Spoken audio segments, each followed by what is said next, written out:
So Chris is going to be sharing some of his own experience and his insights into best practice, and hopefully give us within the sector some ideas about how we can use some of the core principles around dealing with crises, preempting them and handling them. And we will then have a chance to discuss as a whole group some of the challenges for us in our organisations, which are clearly of different sizes. So just a really quick run through the format for this session. I'm going to set the scene really briefly and share some of my own personal experiences of dealing with crisis communications, or what have felt like crisis communications. Chris may have another view on that. And then there's a chance for us to kind of get up and move about a bit. We're going to return to the coffee area and have a little period of time to see for ourselves some genuine, obviously anonymised, but some scenarios that people have shared about things that have affected their organisations and their reputation. So there'll be a chance to look at those, read them through, reflect and see what particularly might resonate for you, what strikes a chord, and have some conversations about those. We're then going to regroup back in here and listen to Chris running us through his best practice and his kind of insights and advice about crises. And then the final part of this session is a discussion amongst all of us, and it's basically going to be responding to some of Chris's ideas, sharing our thoughts and our challenges. So please do join in to make this a really lively and involved conversation. Just a really quick note about social media at the top of this session. I know Savita was really encouraging everyone who's a Twitter user to use that communicate hashtag. Obviously, we really want to respect people's honesty and what they've shared, and some of the things that we'll be talking about are affecting, organisations' reputations, and they're quite difficult situations. So please do be quite careful and respectful of this, particularly around attributing. If you are using Twitter during the session, we obviously want to create a space where people feel confident about sharing and not hiding the challenges, so we can all learn from each other. So to start things off and talk very briefly about my own experience, obviously Avon Wildlife Trust, as one of the 46 trusts as part of the National Wildlife Trust movement, faces quite a lot of controversial issues from time to time, including our opposition to the badger cull policy, which brings us into quite difficult kind of stakeholder communication situations with farmers and other groups.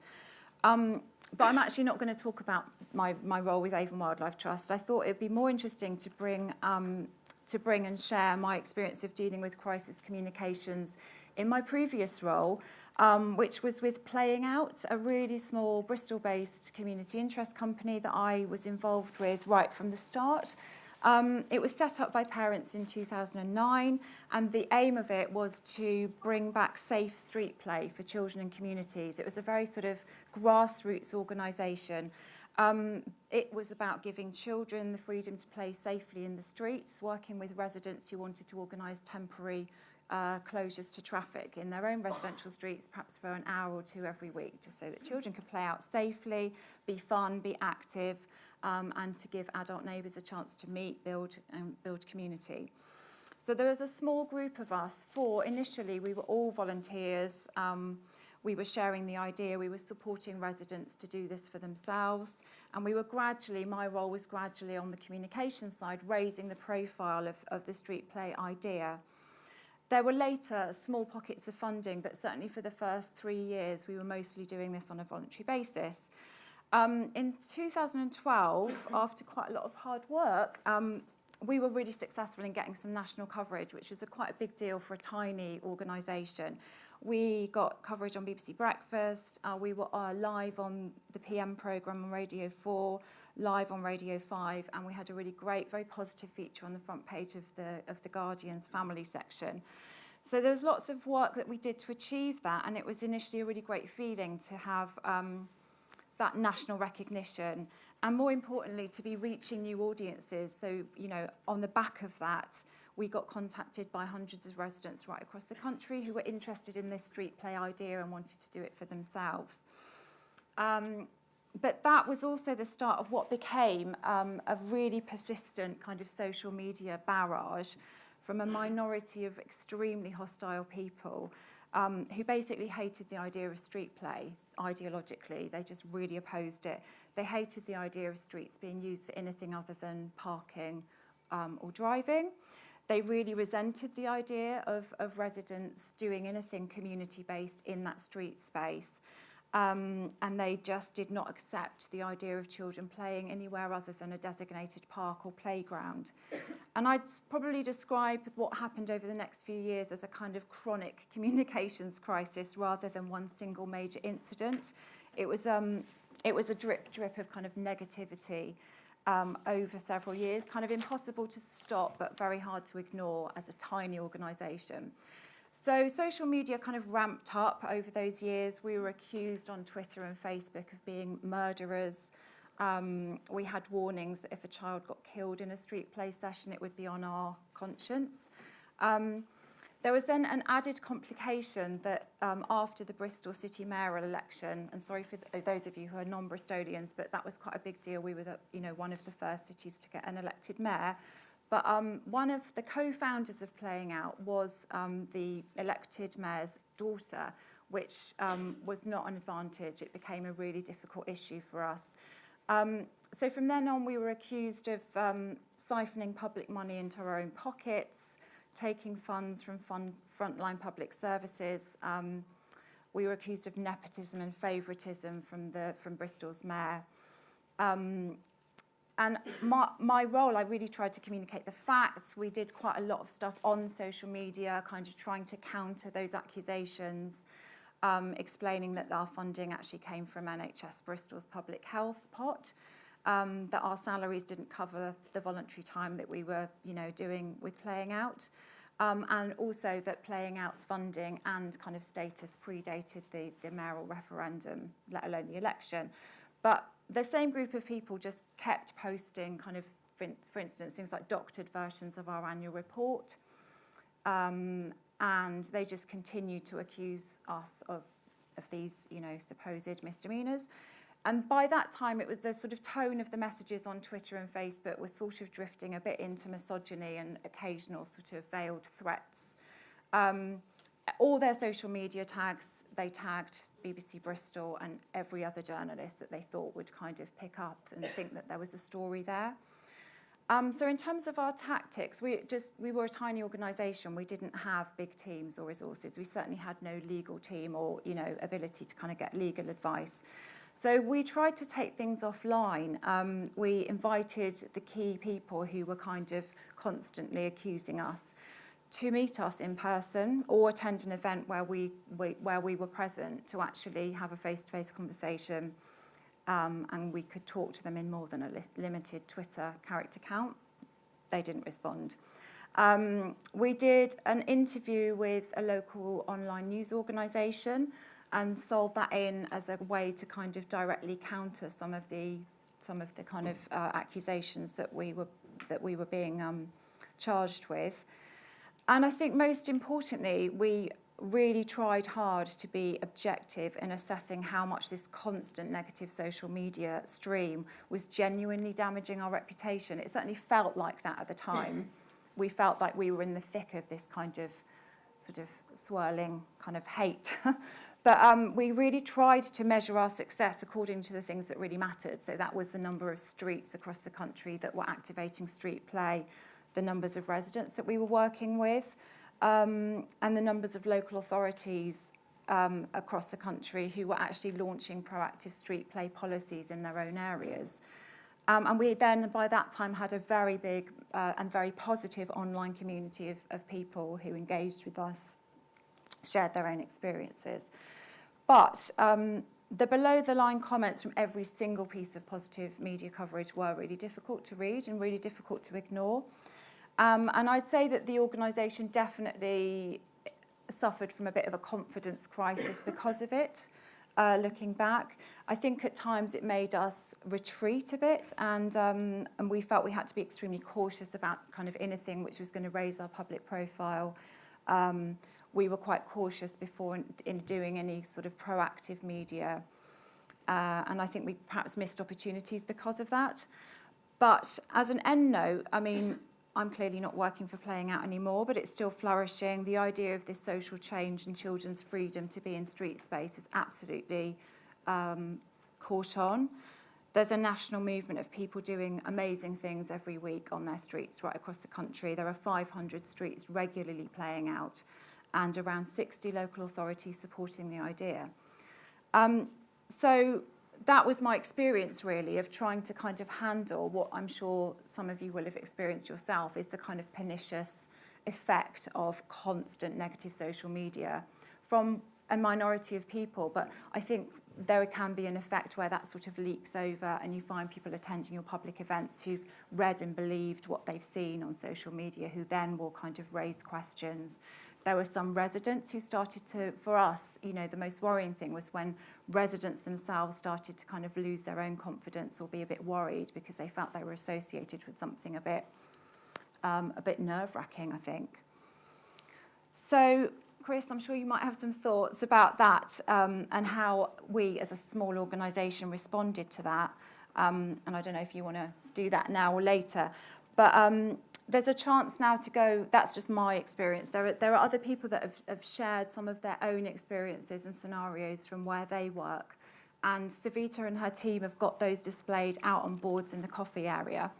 So I'd like to encourage you to get up, go out and have a look at them, read them. On your way out, you'll be given 4 stickers.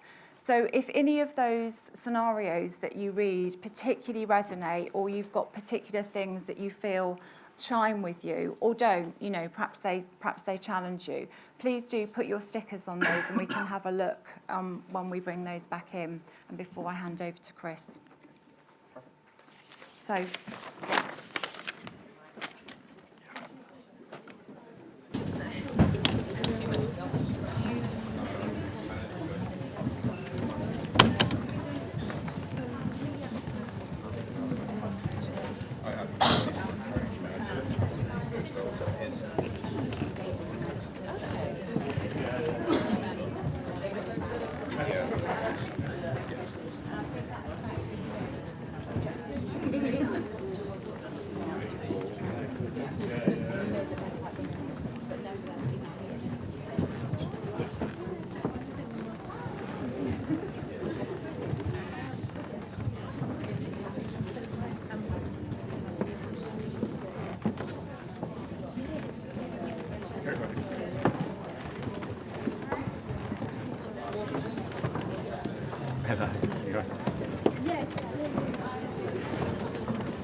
yeah.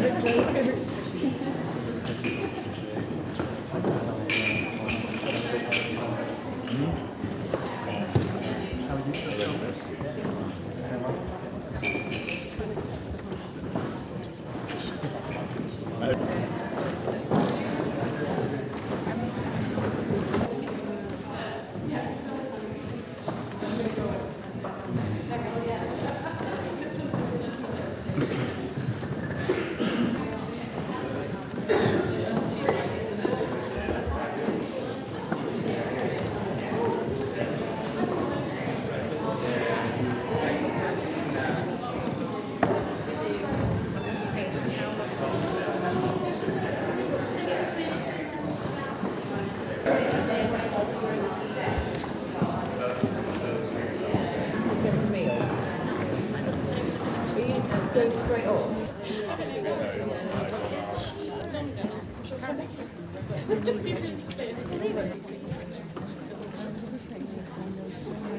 name's Chris Gilmour. I head up Only Crisis, which is a division of Beattie Communications, specialising, funnily enough, in crisis communications. My background was actually in law to begin with, and then rather than heap further shame and embarrassment on my family, I became a Sun journalist instead before moving into PR. So this is who I am. Hopefully over the next hour or so, we can get a snapshot of how to identify, handle, mitigate the effects of, and recover from a crisis. Sometimes there might even be ways of avoiding it completely. As Naomi has said, we've got we have the scenarios that we can look through. I'll do them towards the end. Because today's audience comes from a diverse range of backgrounds, a lot of you have varying degrees of dealing with a crisis. So with apologies to those who have done it all before, in the early part of the session, we're going to talk a little bit about the theory and the structure you need in place to handle a crisis effectively. Every crisis, I think what will come out today is that every crisis is different, and not every so-called rule does need to be followed. Some, I'd actually argue, need to be torn up completely, but there are some fundamental best practice techniques that we all need to follow. So what will really bring the session to life is the second part, sharing our collective experiences, whether they are good or bad. So, recognising a crisis. The key lesson, I think, for all of us is that the situation we find ourselves in is actually a crisis. Too often, organisations will overreact, whether it's to a phone call from a journalist, a letter from an objector, an angry tweet, blast from a politician, or other stakeholder. Sometimes it's a simple difference of opinion, but often people react as if the roof's going to cave in and the hard-earned reputation is going to be destroyed forever. I've seen some huge businesses and very, very senior people go into meltdown and full crisis engagement mode over relatively minor issues. What happens is the magnitude of their response ends up totally disproportionate to the actual issue, and it's that OTT reaction which actually turns it into a proper crisis.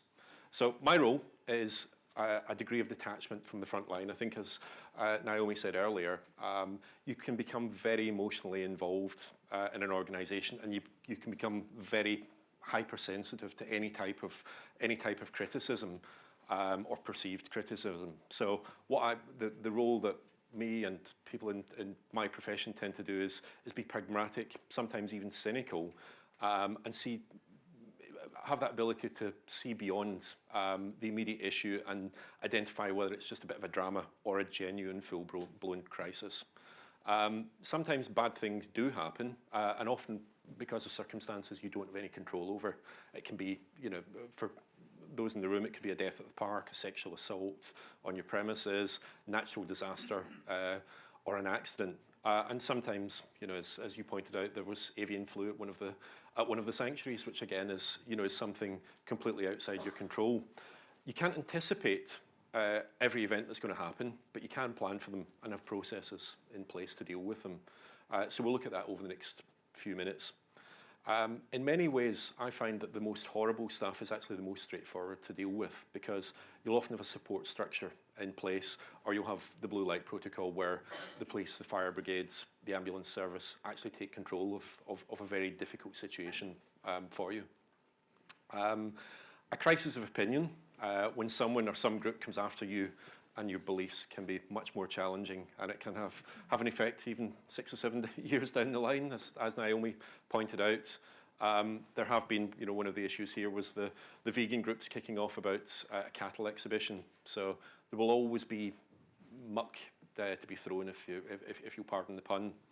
But people may not agree with the good work you're doing, but a number of motivated people can certainly make a lot of noise, and that's why everyone in this room is here today to discuss how we deal with these people. The trick is knowing when to engage and when not to, and when to take criticism and when to come out fighting. There is a big spot in the middle. Yeah, there's supposed to be a spot in the middle of that, but anyway. Issues that are emotional or financial or legal are the ones that are most likely to develop into a full-blown crisis. And that's because it affects real people. I think that came out in the discussion this morning, that those issues which affect real people are the ones that resonate most. I've had many third sector clients over the years, and I'm actually a trustee of two charities, so I've had to deal with my own fair share of challenging issues in recent years across the sector. Many of the organisations I've been involved with, I've had to make some really tough decisions, whether it's related to governance, safeguarding, volunteers and fundraisers, the workforce, redundancies, services provided to client groups, everything like that. And that's often to show that they're fit for purpose for the modern world. Some have also been subject to charity commission or police investigations. In these cases, we've spent many hours carefully considering the options and putting in place strategies to deal with any potential backlash.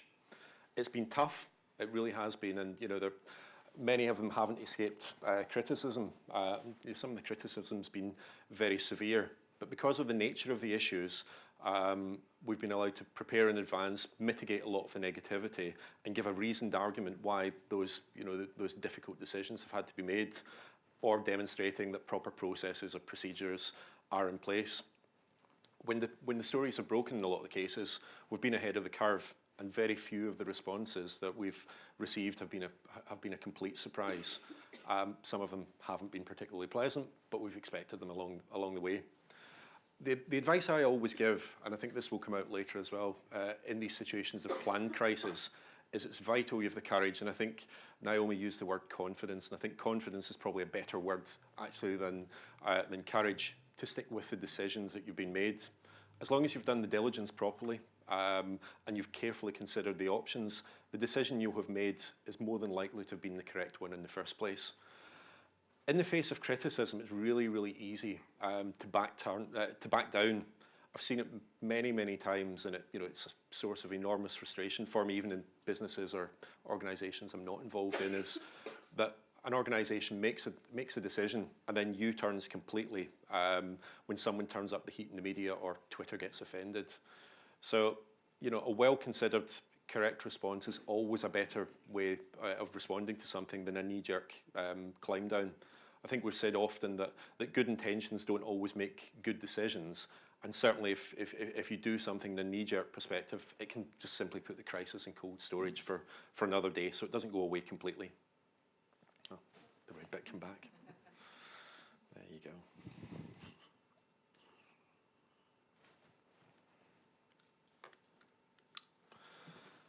Okay. This one sounds as if it's more of a business case, but it's equally as relevant for those NGOs and people in the third sector. For all of you, the bottom line for you is the ability to continue your good work. Donors, whether the public or private sector, are always wary of involvement whenever there's a whiff of scandal. I think if you pick any of the major charities that have been involved in any of the scandals highlighted in the media over the past year, take a look at their accounts next year, and then you'll see the effect that that those scandals have had on their bottom line and the donations. That'll be very interesting to see. So, if your reputation has to be defended, be prepared to defend it, or make the necessary changes so that it can be rebuilt. So the lack of trust means people are less likely than ever to believe whatever you say. I think the days of being able to play the public for fools are long gone. They're always looking for weak spots, vulnerabilities, reasons not to believe. And these days, because of social media at the fingertips, they've got means to share any of these criticisms or weak spots far and wide. So this is the age. It's certainly an instant scandal. And what is, I think, frustrating for all of us is that opinion, and it doesn't matter how jaundiced that opinion is, can be perceived as fact very, very quickly. Fact and fiction quickly become intertwined. And I think we're all vulnerable to that, which is hugely challenging. So even the strongest organisations and campaigns, they're fragile. They can be derailed very quickly, even in a matter of hours, by something you do, something you say, or something that other people say about you. So no reputation, I think, is no matter how long-standing or hard-won, is going to be immune, and it could all come crashing down. I think what's really, really important, and this is not a criticism of anyone in the room or anyone in the sector, but it's important that you step outside your own organisation and your own bubble and see it from the perspective of others. We're all guilty, me more than most, of operating within an echo chamber. So you only listen to people who think like yourselves, have the same passions, the same beliefs, the same thought processes as we all do. But just because you care, that blind passion doesn't mean other people do, and you can walk yourself into crisis situations because of it. So what you don't want to do is fail to recognise a proper crisis just because you can't acknowledge that the world viewpoints of other people may have some validity. So that, we can discuss that in greater detail later, and that's knowing when to just step away from it. Genuine reputational crises are much more than problems that can be fixed by communications alone. They run much deeper into the structure of organisations. I'm sure everyone in this room's been there where a senior manager has run into the room and said, write me a 30-word statement and just fix that and make it go away. Doesn't happen like that. It really, really doesn't. And I think you have to, how you deal with the issues in your day-to-day business can often determine whether or not they become a full-blown crisis. If you don't, it's cause and effect. If you fail to tackle the root cause of a problem, then what that often means is the effect is played out very, very painfully in public.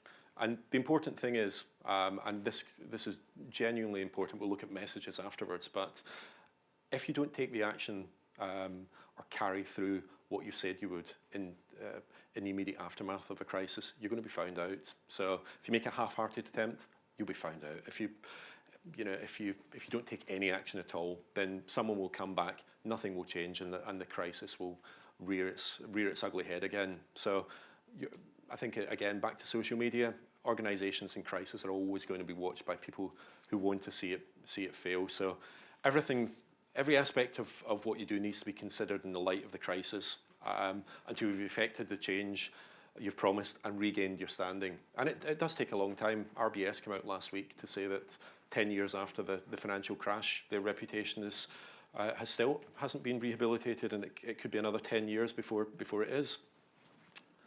So what do you do?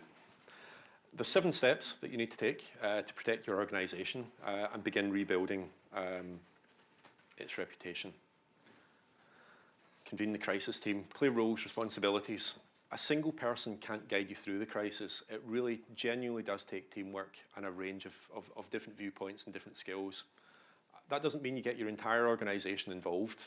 Some of the largest companies in the country we work with, with a huge PLC, it has 6 people in its crisis response team of tens of a workforce running into tens of thousands. And also it means just because the CEO is the boss, sorry Savita, but it doesn't mean they're the correct person to lead up the crisis team. Sometimes they've just, managers, CEOs, managing directors just have to trust their own people. So the RACI model. Anyone know what a RACI model is?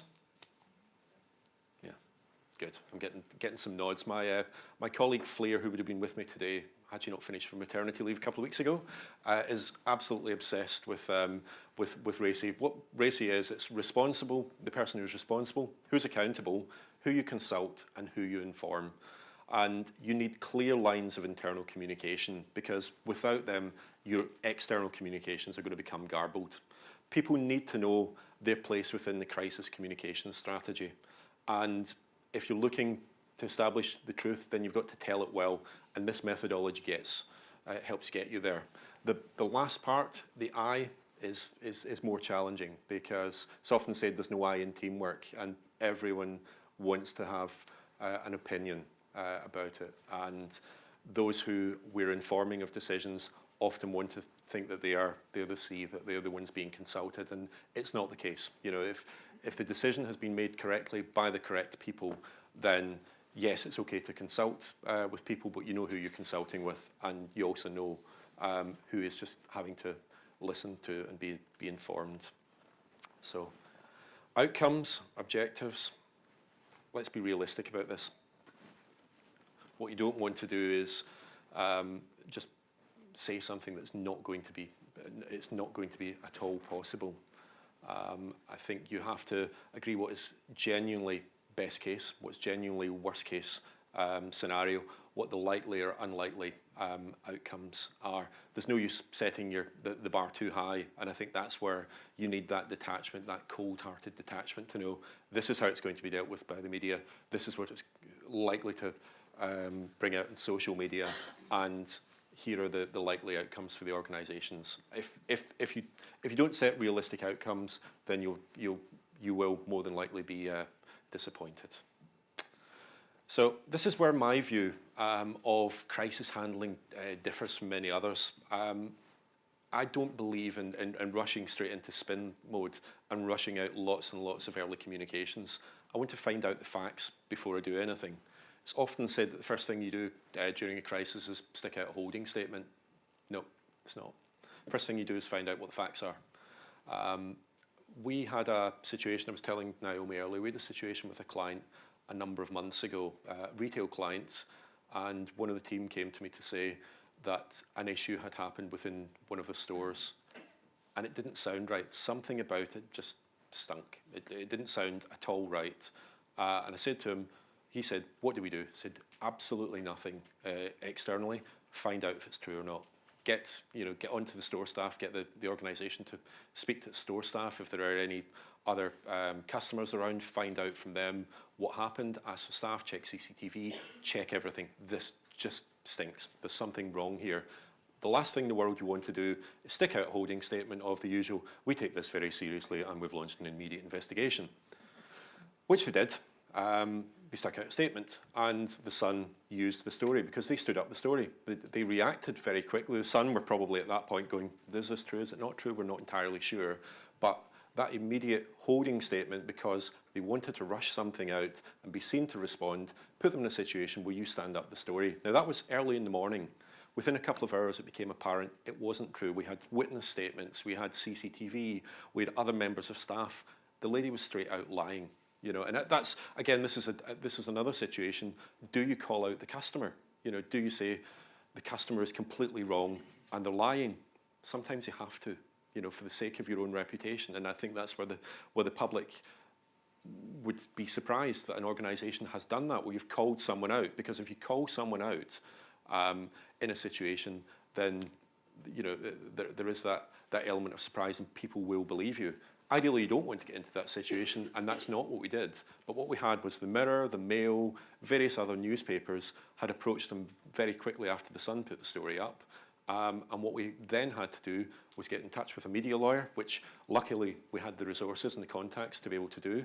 And we sent a cease and desist email, and they still use faxes in Newsdesk, cease and desist email and fax out to all the other news desks saying, this story is under dispute, it's entirely untrue, print it at your peril.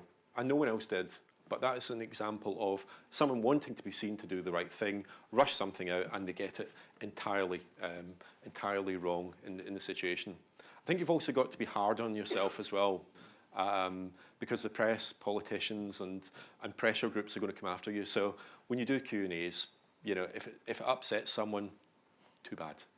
That's the situation, that you're going to be asked upsetting questions. So a Q&A that doesn't ask the difficult question, doesn't look under every rock, isn't worth the paper it's written on, so you're as well just not doing it. And it helps. It helps you anticipate the worst case scenario. So if you know the worst that's coming and the worst doesn't come, then you've done the prep. You've had the upset behind the scenes, but publicly it hasn't. Strengths and weaknesses, supporters and critics, very, very important. And actually you'll be surprised at the range of goodwill that comes. I think that came out during the discussion this morning. The range of goodwill that comes from the most unlikely sources during a crisis. And it's probably true in this sector more than any other, because people feel passionately about it. Those people who don't normally or ordinarily show their support publicly, in the event of a crisis, they often appear, and they quickly arm themselves and come out in support of you. And we'll move on to social media soon, but it's amazing how the online world does begin to self-correct itself. We've had many situations where an online influencer has published something skeptical in a review, and then as their own peers begin to add their own viewpoints or publish their own blogs or their own influential, use their own other means of influencing, wade into the debate with opposite viewpoints, suddenly the original person begins to water down the viewpoints. So peer pressure does play a part as well. And the other part is no publicity is bad publicity. It still does hold true in a lot more situations than you'd imagine. Negativity about an organisation, and Naomi and I were again chatting about this earlier, negativity about an organisation can actually drive people to a website out of curiosity as much as anything else. But what that does is allows us to highlight positive messages in a forum that we are in control of. It can also engage people, again, those silent supporters, who now want to jump to your defence or talk up your organisation. Naomi mentioned there some of the criticism as well. I had a client last month who was subject to torrid time, really terrible time, personally by several newspapers last month. My advice at the time was read none of it because it was just going to upset her, and I needed her energies focused elsewhere on dealing with the issue that she was being criticised for. But when the storm subsided, we sat down over a glass of wine last month, and we read the comment sections together on a number of the websites and in some lengthy social media threads. What that actually revealed is what the public really thought. And strangely, the sentiment was overwhelmingly positive. So just taking that time and having that detachment, sometimes you'll find that the situation does self-correct. So it's knowing when to interject and knowing when to just stand back. So in many ways, if a crisis can be an opportunity as much as a threat, but only if you handle it correctly. So the key messages, the draft and approval. What you have to do is turn what you've learned from those investigations, from looking under the rocks, and turn it into a statement. And remember, this is about the truth and your reputation. So you need to work through it. You know, the expression, I think I've already used it here, is tell the truth, but tell it well. Because if you tell a lie, you will get caught out. And you've got a second crisis that you didn't need to have if you told the truth in the first place. One of the other things, and again, this is open to discussion later on as well, is that the first demand for anyone these days is that someone apologises. And that's absolutely fine if you've done something wrong. But never say sorry if it's not your fault. Sorry, I'm going to be sexist here, but maybe that's a boy thing that we just don't tell, even when we are wrong, we don't. We never apologise. But my view is that why take the blame for something if you don't deserve it? This does go against the conventional advice, but an apology can actually undermine everything else you say. People will only remember the apology and not the fact that you did nothing wrong in the beginning. So just consider that as well. You know, you can certainly use a tone that shows empathy or sympathy, but if you use the word sorry or you apologise for something that is completely outside your control, then that's what people are going to remember. So the approach of handling stakeholders, including the media. The responses have to be issued from an appointed person or a team. It may well be that the messages are disseminated internally and team leaders, managers then communicate with their staff, but we can't have any informal spokespeople because what you do is the messages get diluted, or by the time they've gone second, third, fourth hand, they're just completely wrong. So I think you need a hierarchy of communication with stakeholders as well. We spoke earlier of dealing with politicians. Sometimes you find yourself in a situation with politicians or with major donors, whether some of you may receive some public funding, and it's anticipating that crisis is coming up and letting them know in advance. Don't let them pick up the Sunday Times on Sunday morning, and that's the first they know that there is an issue afoot. So you don't want to tell them too early because sometimes they want to wade in and have their own opinion earlier, and then mismanage a situation that's very much in control. So it's just finding that correct timing and letting the right people know at the right times. And I've often found politicians are always asked for a soundbite in the aftermath of a news story or some perceived great scandal. Sometimes it's much better to brief them in advance so that they are well prepared and they don't knee-jerk. The number of times we've had a politician wading in, saying something and saying completely the wrong thing, and then doing that complete U-turn because we've got in touch with them a few hours later and told them what the true facts are, and suddenly they see what the true facts are. So people who are likely to be asked as a response, if they're potential ambassadors for you, then tell them in advance, but just give them enough notice that they have an ability to think on their feet, but not enough time to hijack the story completely. And controlling the controllables. Said it before, tell the truth and tell it well. You can't control how your messages are received, but you can ensure how they're landed, and that's whether you track coverage, you monitor social media, you ask internal stakeholders, etc. And again, it's getting that message out. If you know there is a fact there and the media have asked about it, then don't try and obfuscate it in the beginning. Get it out there, because what you do is you take the legs out of the story. You push it out into the public domain, sometimes even proactively. What you do is you dilute other elements of the story, but you kill the follow-ups as well. So sometimes you can control the story. I've been in situations where, we've been aware that there are numerous issues, and something runs for 4 or 5 days needlessly because the people on the clients on the other side haven't had the confidence or the courage to push it out there in the beginning and kill it all in one go. So social media, and I'm just almost in perfect time for my half hour as well. There's a great book called Glass Jaw by a US author called Eric Denzenhall. I'm not a great reader of books from on PR or on crisis management, but this one's a great one, and this is about his experience as a crisis consultant for some of the biggest organisations on earth over the past 2 decades. And his view is, when it comes to crisis creation, social media is the greatest thing to have come along since magazine television shows. But when it comes to crisis management, social media is of marginal value and is often a disaster. Now, I was asked something similar last year in a media interview, and my own slightly less pithy response was, Twitter's offended, who gives a shit?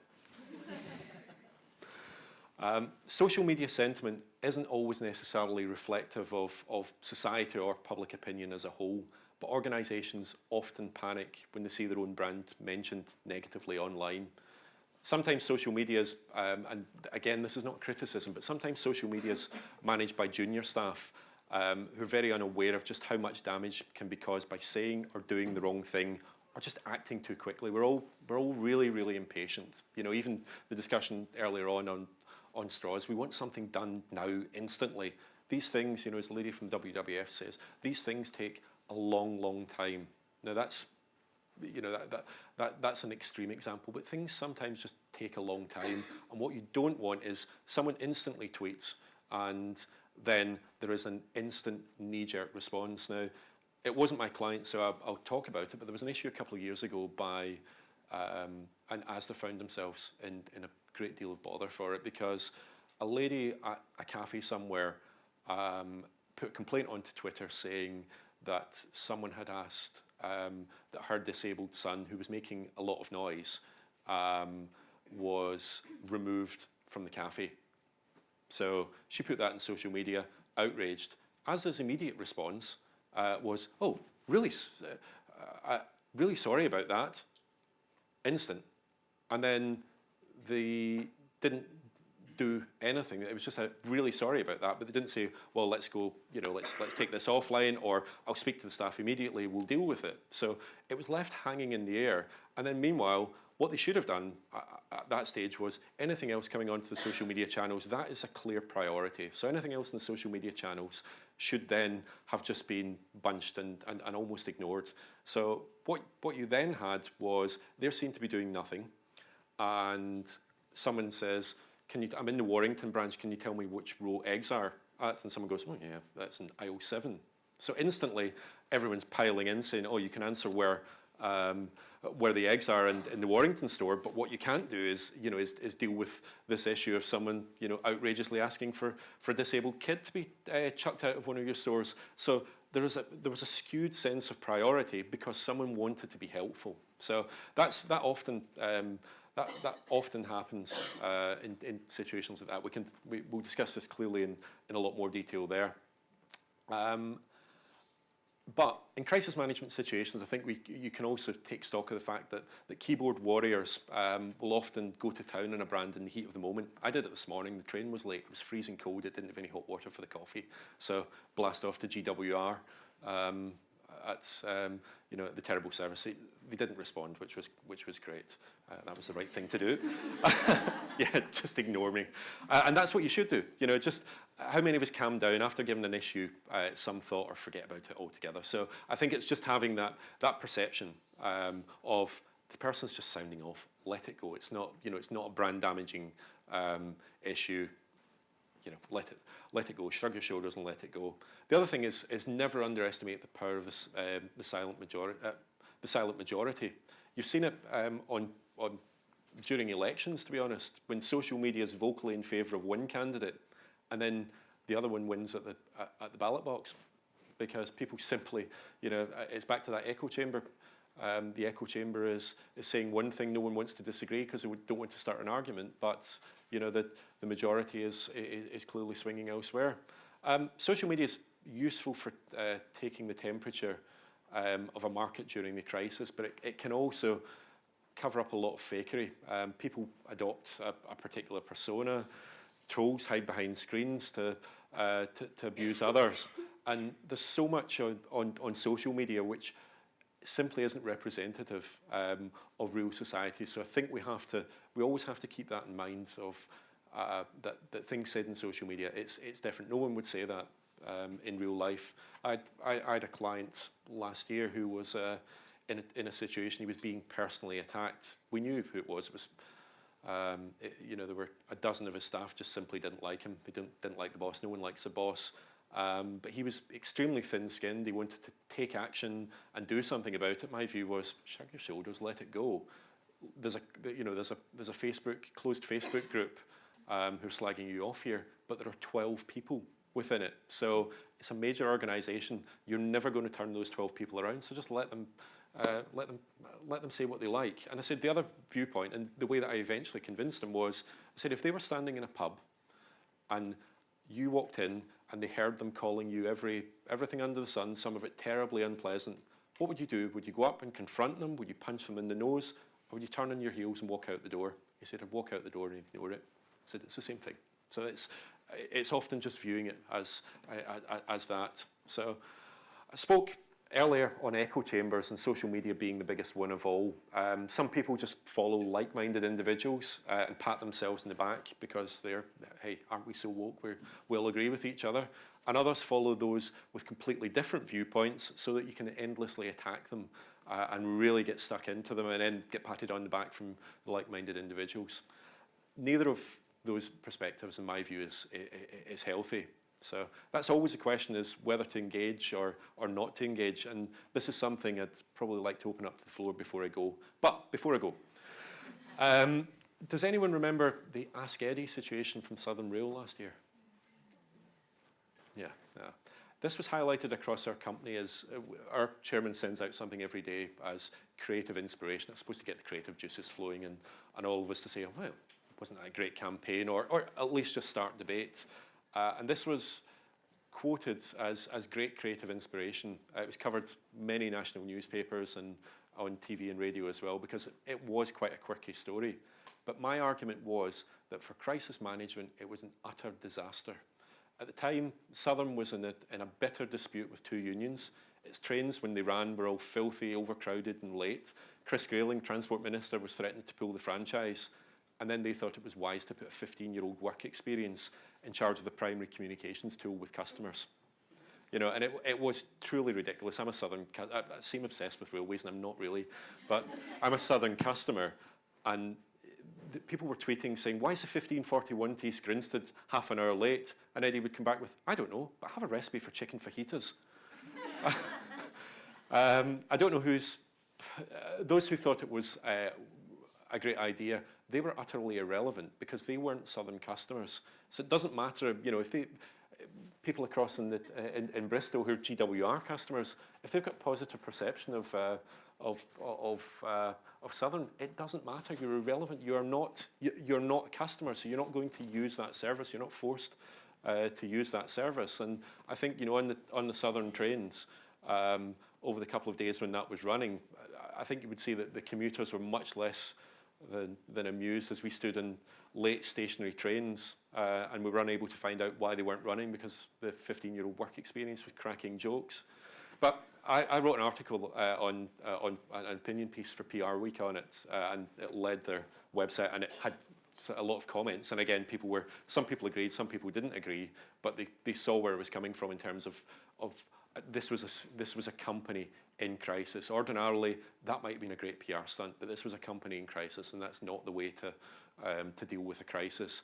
And anyway, PR Week awarded me the Grump of the Year in their alternative awards, and under the headline, Lighten Up Dudes. So needless to say, my colleagues have a lovely framed picture of this above my desk, and whenever I go off on one of my rants, it's, hey, lighten up, dudes. But that's enough for me at the moment, and I think what we'd like to do is open it up to the floor. Yeah, thanks, Chris. Thank you very much. That covered an awful lot, and I think it would be really good maybe to kind of hear from you a bit about what Chris has said, which resonates, and also perhaps to explore some of the particular challenges for our sector. I mean, one of the things I think that you've touched on there is containing and having a really kind of objective look at the true power of social media and minimising the impact of some of those kind of small trolling minorities, which was clearly the kind of bulk of my experience. I think there are situations where those people are also attempting to kind of influence your strategic partners. All you need to do is kind of tag people and, it's kind of turning up in other people's feeds. So I guess, a lot of that is you're trusting the kind of your strategic partners, those people that are really close to you, your stakeholders, your members, to have a clear view and be quite discerning themselves. And I just wondered kind of what your thoughts were about that and the kind of potential for things to sometimes leak over from a kind of really vociferous, vitriolic minority of people like the keyboard warriors into other spaces. Yeah. I think you mentioned earlier that, with the group that attacked you, they were pulling in whether it was the local newspaper, the BBC and everything. Who obviously never ran a story. Absolutely. But what that did is it completely undermined their cause, because that would drop into a news desk inbox and people would view it as, God, there's those nutters again getting us in, and it just becomes, there might have been a gem or a nugget of a story in there at some point, but constantly pushing it out, it just becomes white noise. People then lose the ability to, the will to live on it. And what they have probably done, had they been much more strategic in their approach and not included them in on every single story, they could have caused you an awful lot more damage. So under those circumstances, let them go, because what they are doing is actually undermining their own cause. But again, it goes back to what we'd said before, is engage. If you can engage those stakeholders positively behind the scenes, out of the public domain, it means they're aware of the situation, they know what the true facts are, or they might ask you those tough questions that you have answers to, but they'll do it in a much more private forum. Great, and it would be great to hear from other people actually, if you've got experiences of dealing with this kind of situation where you've got a minority audience who you're trying to contain, engage with, who don't agree with what you're doing.